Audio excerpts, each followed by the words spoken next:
지난 14절까지는 우리가 죄라고 하는 이 주제를 가지고 중점적으로 살폈습니다. 이제 15절부터는 조금 주제가 달라져서 그 중심에 은혜가 있는데요. 15절 말씀에 보면 하나님의 은혜와 또 예수 그리스도의 은혜가 담겨져 있습니다. 이렇게 보시면 됩니다. 앞에서 우리가 먼저 살펴보았듯이 순서적으로 보면 죄가 들어온 세상에 이제 은혜가 들어왔다. 이렇게 순서적으로 말씀이 전개되어지는데요. 그래서 12절부터 14절까지의 내용을 우리가 살필 때에는 이 죄라고 하는 것을 계속 반복적으로 강조를 했는데 무려 7번씩이나 강조를 했어요. 그런데 15절부터 21절까지 전개되어지는 이제 살펴볼 곳 속에서는 이 은혜가 역시 반복되고 있는데 5번에 걸쳐서 등장을 합니다. 내용을 좀 전체적으로 먼저 그려보면 이렇습니다. 한 사람으로 말미암아 세상에 죄가 들어왔지요. 그런데 하나님께서는 이 죄를 그냥 두시지 아니하시고 드디어 때가 참에 하나님의 은혜와 예수 그리스도의 은혜를 통해서 이 은혜라고 하는 것을 통해서 죄를 대항케 하셨습니다.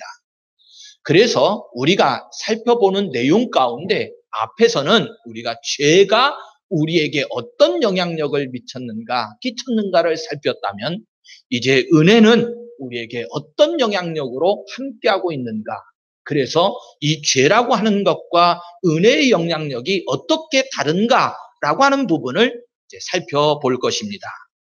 자, 15절 첫머리에 보면 그러나 이 은사는 그 범죄와 같이 아니하니 이렇게 말씀을 합니다. 우리가 잠시 앞에서 살펴보았던 중요하기 때문에 한 번 더 이 요점을 살펴볼 건데 두 대표가 등장을 했습니다. 아담과 그리스도였지요. 그런데 아담과 예수 그리스도의 이 두 대표를 성경이 지적을 할 때 유사성도 있고 또 상이성이라고 했는데 다른 점도 있었다. 이 부분이었지요.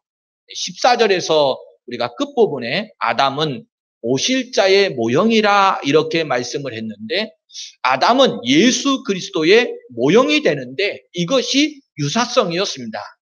그런데 15절에 들어와서는 은사는 그 범죄와 같이 아니하니 그러면서 다른 점이 있다고 말씀을 해요. 이건 상이성인 거지요.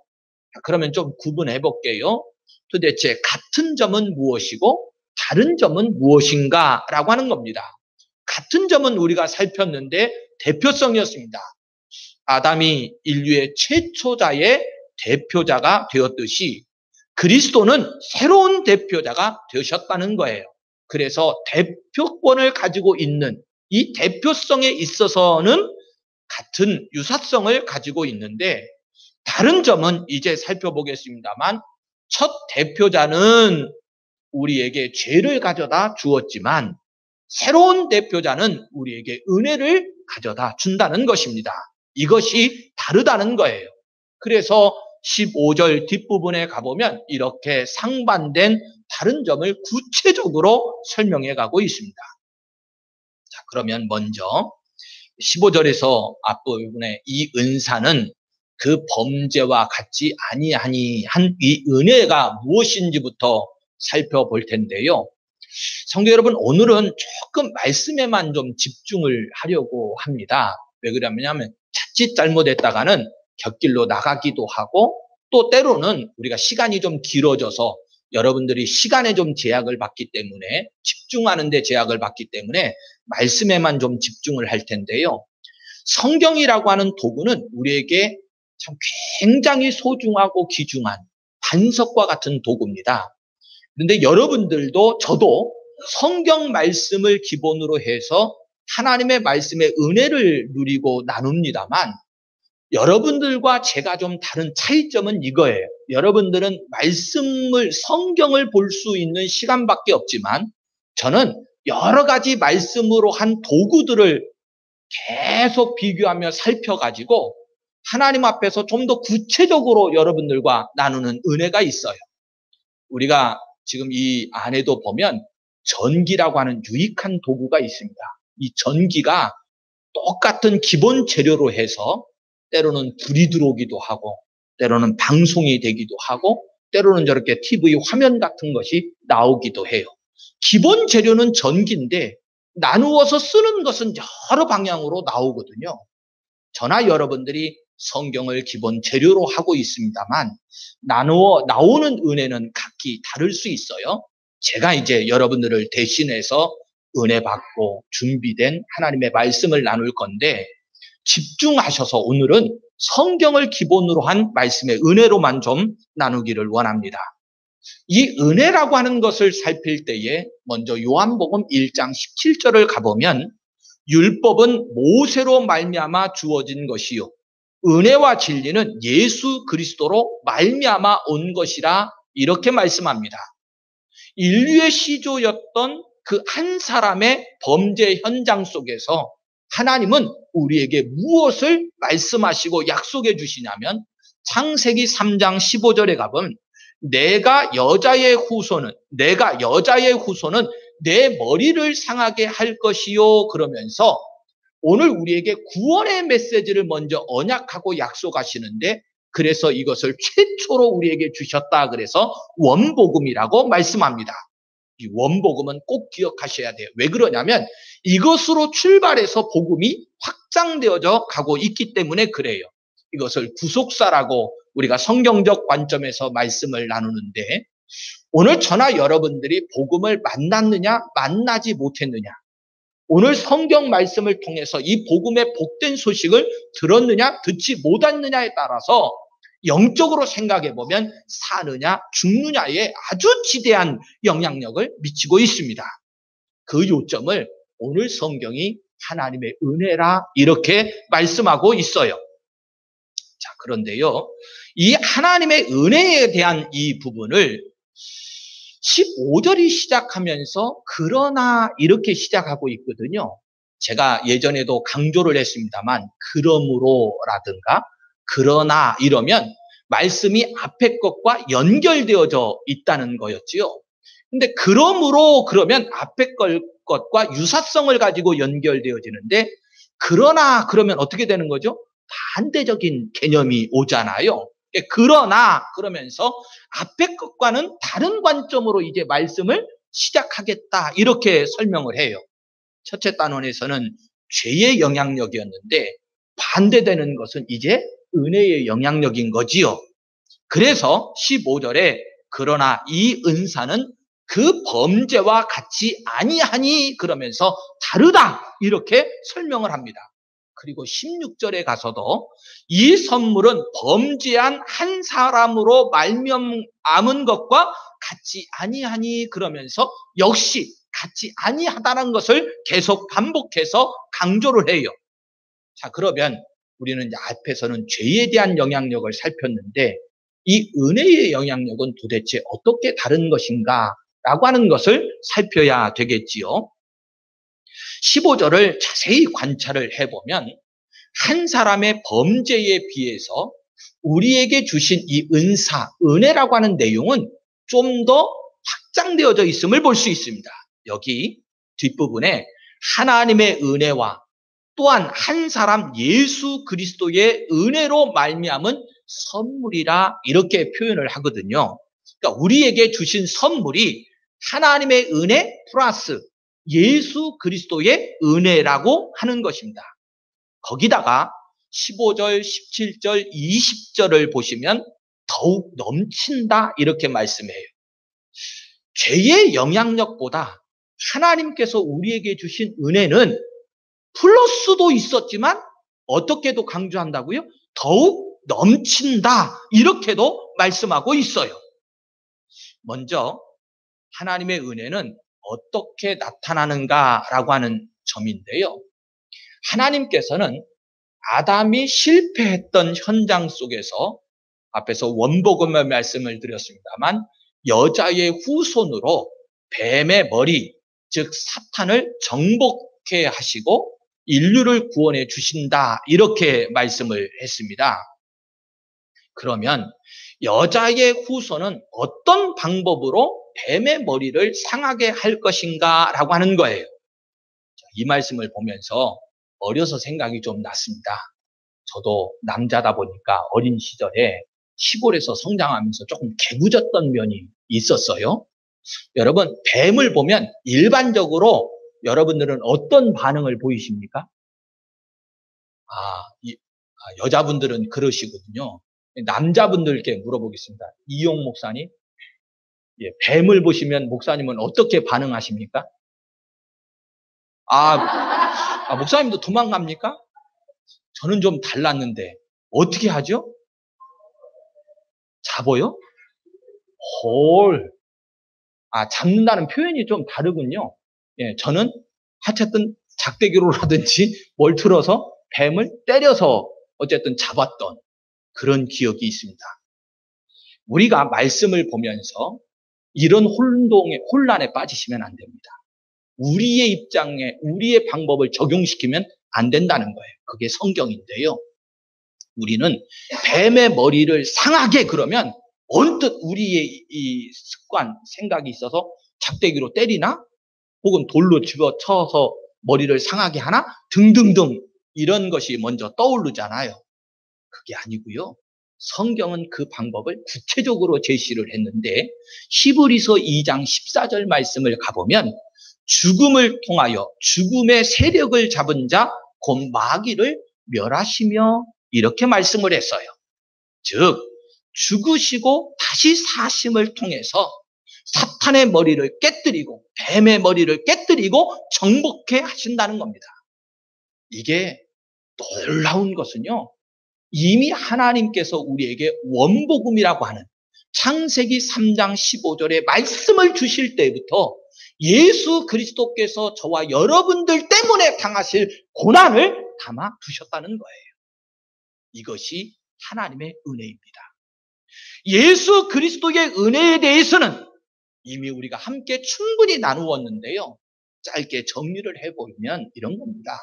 우리의 구원은요. 먼저는 구원의 계획과 주체자이신 하나님이시고요. 성취자 되시는 예수 그리스도가 계십니다. 그래서 오늘 성경 속에서도 하나님의 은혜와 예수 그리스도의 은혜라 이렇게 말씀을 해요. 조금만 더 말씀을 드리면 우리가 구원을 얻게 된 것은 하나님께서 창세전에 우리를 택하여 주시고 독생자를 화목제물로 내어주시기까지 한 하나님의 은혜에다가 예수 그리스도께서 내 죄를 위해서 죽기까지 하신 그리스도의 은혜를 하나로 포장한 선물이 준비됐는데 이거를 더 나아가서 성령께서 나에게 전해주심으로 말미암아 주어진 은사다, 은혜다 이렇게 말해요. 여러분 계속 좀 다른 점을 강조할게요. 어떻게 우리가 받은 이 은혜를 한 사람, 첫사람이었던 아담이 범죄한 영향력과 비교할 수 있겠습니까? 성경은요, 그냥 다르다는 표현이 아니고요, 같지 않다라고 하는 표현을 사용하고 있지만 죄의 영향력보다 더욱더 풍성한 하나님의 은혜의 영향력을 저희들에게 말씀하고 있는 거예요. 다시요, 분량으로 따지면 죄의 영향력이 요만큼이라고 하면 하나님께서 저와 여러분들을 구원하시기 위해서 주신 은혜의 영향력은 좀 과하게 포장을 좀 할게요. 이렇다는 거예요. 이것이 바로 하나님의 은혜가 죄의 영향력과 다르다는 것입니다. 자, 어느 정도로 다르다라고 말씀하고 있는지를 강조를 하는데 제가 먼저 보고 싶은 것은 더욱이라는 거예요. 넘친다라고 하는 그 은혜의 영향력이 이 죄가 미쳤던 영향력과는 넘치게 더욱 다르다라고 하는 이 표현을 오늘 성경 말씀만 좀 찾아서 읽어드려드리면 이렇습니다. 15절에 은혜로 말미암은 선물은 많은 사람에게 넘쳤느니라. 17절에 가보면 의의 선물을 넘치게 받는 자들. 20절로 가보면 죄가 더한 곳에 은혜가 더욱 넘쳤나니 이렇게까지 강조를 해요. 넘친다고만 말하지 않고 한마디를 더 강조를 했습니다. 더욱이라고 하는 말이지요. 바울 사도가 더욱이라고 하는 말을 이미 9절과 10절에서도 말씀한 바가 있습니다만, 그런데 15절, 17절, 20절에서는 반복해서 강조를 해요. 더욱 하나님의 은혜와 또한 한 사람 예수 그리스도의 은혜가 넘친다. 17절 더욱 은혜와 의의 선물을 넘치게 받는 자들. 자, 20절 죄가 더한 곳에 은혜가 더욱 넘쳤나니, 바로 이것이 하나님께서 우리에게 주시는 은사라고 하는 이 은혜와 범죄와 같지 않다는 거예요. 자, 그런데 제가 말씀을 묵상하다가 왜일까라고 하는 생각을 하게 되었습니다. 왜 저와 여러분들에게 하나님께서 그냥 죄 용서로만 끝나지 아니하시고 이렇게 더욱 넘치는 은혜를 허락해주고 계신 걸까? 여러분 혹시 답이 뭔지 아시겠습니까? 혹은 궁금하다는 생각들이 안 드십니까? 이유는 단 하나입니다. 우리가 하나님의 자녀이기 때문에 그런 거예요. 자, 세상적인 예를 잠깐 들어볼게요. 우리도 삶을 살아가다 보면 관계성 속에서 내가 실수할 때도 있고 다른 사람이 나에게 실수할 때도 있습니다. 이걸 죄라고 하는 것으로 이제 설명을 드리면, 다른 사람이 나에게 실수를 해서 나에게 찾아와 용서를 구하면 오늘 우리가 좋은 의의 사람으로서 용서해 줄 수 있잖아요. 여러분들 용서해 주세요? 안 해주세요? 용서해 주어야 됩니다. 우리는 10,000달란트 탕감받은 사람인데 100데나리온에 나에게 빚을 진 사람을 용서해 주지 못하면 그 10,000달란트 탕감받은 것이 다 무효가 됩니다. 그래서 우리가 예수님께서 가르쳐준 기도 가운데도 우리의 죄를 용서받는데 무엇으로 인해서? 우리가 먼저 용서해 준 것 같이 우리의 죄를 사해달라고 기도하는 거예요. 자, 그런데 이 용서는요, 더하는 것은 없습니다. 그냥 우리에게 실수를 와서 인정하고 용서해 달라고 하면 그냥 용서해 주는 것으로 끝나는 거예요. 더하시는 거는 없어요. 그런데 우리의 자녀들과 나와의 관계성 속에서는 어떻습니까? 내 자녀도 나에게 실수할 수 있잖아요. 허물이 있을 수 있잖아요. 죄를 지을 수 있어요. 그런데 자녀가 와서 아버지 잘못했습니다. 용서해 주세요. 그러면 용서로 끝나요? 아니면 더해 주는 게 있어요? 아니, 죄를 졌을 때는 또 호적 파가. 그러면 앞으로 이제 너하고 나하고는 끝이요? 이랬어요. 그런데 와서 잘못했다고 빌어. 그러면 알았어. 용서해 줄게. 그리고 나면 나의 것이 다 누구께 되죠? 예, 내 자녀 것이 됩니다. 더해지는 거예요. 용서로 끝나는 게 아니에요. 여러분들이 조금 덜 받아들이는 것 같아서 한 예를 더 듣게요. 우리나라도 언젠가부터 우리나라만이 아니고 외국의 사람들이 많이 들어와서 일하는 국가가 됐습니다. 그래서 요즘요, 어려운 건설 현장이나 우리 농촌에 농사 짓는 곳에 가보면 이제는 외국인들이 없으면 하여튼 일도 못하는 시대가 된 것 같아요. 자, 외국인들도 많아지다 보니까 점차 이제 그들이 범죄도 종종 일어나잖아요.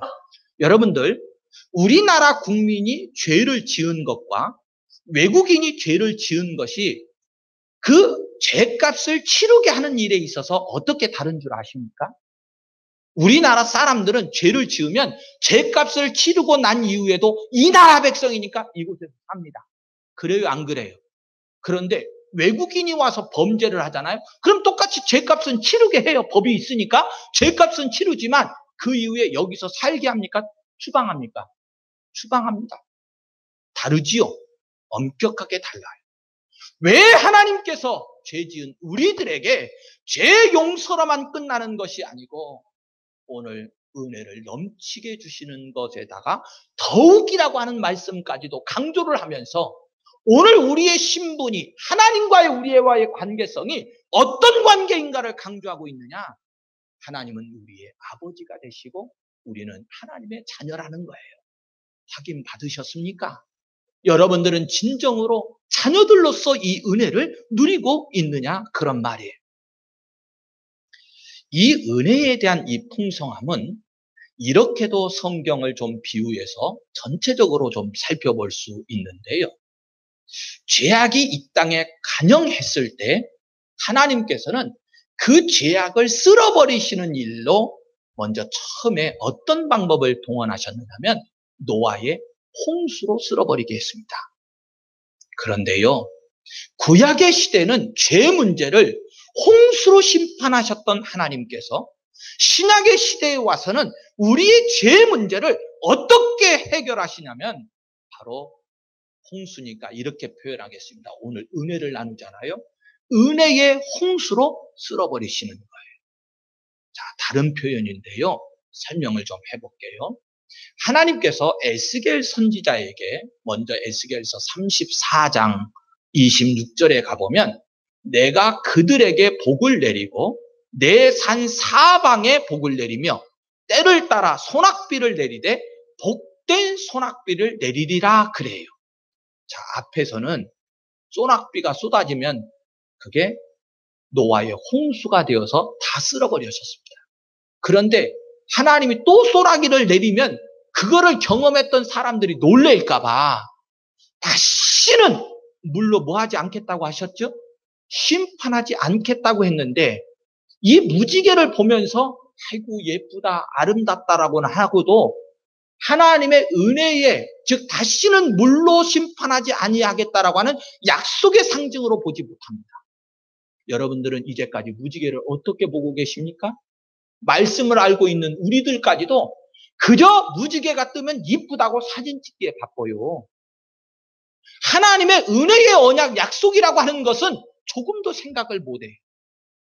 그러니까 혹여 또 소낙비라고 그러면 사람들이 이 은혜를 잊어버리고 놀랄까봐 아예 말씀 속에다 어떤 소낙비라고 말하냐면 복된 소낙비라고 말해요. 쏟아지기는 하는데 어떤 소낙비라고요? 복이 되는 소낙비라고 말해요. 그리고 이 부분을 다시금 이 에스겔 선지자에게 보여주고 강조를 하는데 그림자와 예표죠. 에스겔서 47장에 가보면 성전 문지방에서 흘러나오는 물이 있습니다. 아시죠? 물이 흘러나와서 흘러가다 보니 발목에 차, 무릎에 차, 허리에 차, 나중에는 가득 차고 넘쳐서 헤엄쳐야만 될 물이라고 말해요. 그리고 이것으로 끝나는 게 아니고 이 물이 흘러갈 때에 나타나는 역사를 말하는데 그 주변에 많은 생명들이 열매를 맺으며 풍성해지는 것에 대한 부분을 설명해 주고 있습니다. 여러분, 홍수라고 그랬죠? 그런데 이 시대는 노아의 홍수 때와는 다릅니다. 이 시대의 홍수는 바로 은혜의 홍수예요. 그것도 더욱 넘치는 어떤 죄도 씻어주지 못할 것이 없는 하나님의 더욱 넘치는 은혜의 홍수가 이 자리에 흐르고 있습니다. 믿으시면 아멘. 얼마나 소중한 말씀인지 몰라요. 자, 정리를 좀 할게요. 15절부터 19절까지만 좀 요약을 해서 정리를 해드리면 비교를 지금 하고 있는 겁니다. 죄라고 하는 것과 은혜라고 하는 것을 대조를 해서 성경이 말씀하고 있는 거예요. 15절에 한 사람의 범죄와 하나님의 은혜 플러스 예수 그리스도의 은혜가 대조되어 있습니다. 16절에서는 정죄와 의롭다 하심이 대조되어져 있어요. 17절에서는 사망의 왕노릇과 은혜와 의의 선물을 넘치게 받은 자들이 생명 안에서 왕노릇할 것을 대조하고 있습니다. 18절에서는 정죄에 이른 것과 많은 사람들이 의롭다 하심을 받아 생명에 이르게 된 것을 대조하고 있어요. 자, 19절 속에서는 한 사람의 순종치 아니함과 한 사람의 순종하심이 이렇게 대조되어져 있습니다. 특별히 그 가운데서 16절을 자세히 관찰해 보면 한 사람의 범죄로 시작을 해서 은사는 많은 범죄로 말미암아 의롭다 하심의 이름이니라 이렇게 정리를 했어요. 즉 아담으로 말미암은 범죄의 영향력과 그리스도의 구속으로 말미암은 은혜의 영향력이 다르다 이렇게 말씀하고 있는 겁니다. 다시 한번 강조할게요. 범죄라고 하는 이 죄의 영향력과 은사라고 하는 하나님의 은혜의 영향력은 이렇게 다른 것입니다. 죄는요, 굳이 설명을 하면 오늘 성경 속에서도 퍼져나간다 이렇게 쓰여져 있으면 은혜는 더욱 넘친다, 넘쳐난다 이렇게 다르게 표현을 하고 있어요. 아담 한 사람의 대표격으로 온 인류에게 범죄를, 정죄를 가져왔지만 많은 범죄를 한 몸에 담당하신 예수 그리스도의 은혜는 많은 사람을 의롭다함을 얻게 해 주셨습니다. 성도 여러분, 오늘 저와 여러분들이 말씀의 은혜를 나누면서 죄에 눌려 여전히 허덕이고 있는 심령들이 깨어나기를 축복합니다. 저나 여러분들이 회복되어질 때 무엇을 붙잡으셔야 되냐면 더욱 넘치는 하나님의 은혜를 붙잡았을 때 내가 죄 아래 영향력 속에서 근심하고 걱정하는 모든 것들을 이겨내고요. 오늘 예수님의 은혜로 말미암아 승리하게 되실 줄로 믿습니다. 은혜는 더욱 넘친다. 이 말씀이 저와 여러분들의 가슴에 새겨지시기를 예수님의 이름으로 축원합니다.